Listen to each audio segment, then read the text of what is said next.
guys, mga tuta og Mount Lanaya. Kini siya naani siya sa Alegria. Unya, pwede nimo siyang adtuon, either mugikan ka sa Legazpi, Minaga, or Lumpan.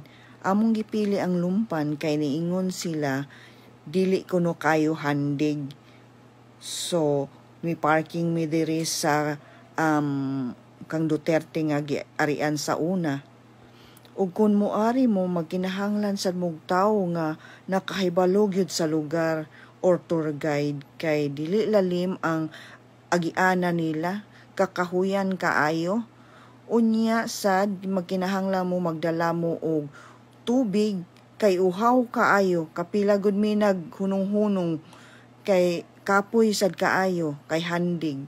Pag abot namo hagi man kaayo, wala man gyud makita, so ikaon na lamong namo ang among balon kay inigabot sa nimo sa tumoy puwerte sang gutoma. So kamo kinahanglan jud mo magdala og baon.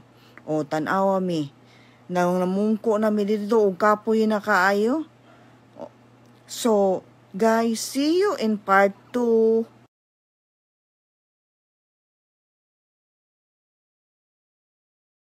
Hello guys, mao ni ang part 2 sa atong pag-adto sa Mount Lanaya.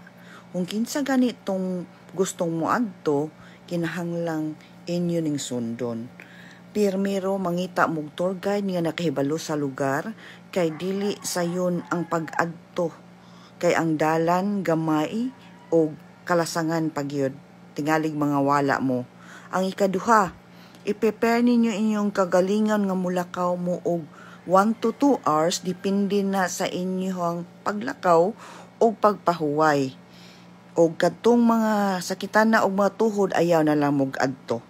Ay katulo, kinahanglang magdala mo og tubig kay ang pagkatkat raba hanga kaayo og uhaw.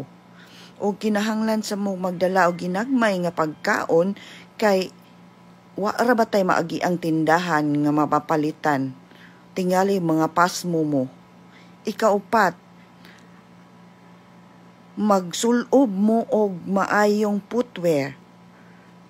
I suggest nga mag-rubber shoes mo para sayon ang paglakaw o pagkatkat. Ang ikalima, kini alang sa mga tawo nga dili kayo tiglakaw kay mosakit man ang inyong mga bagtak o mga paa. So, haplas ang inyong kailangan.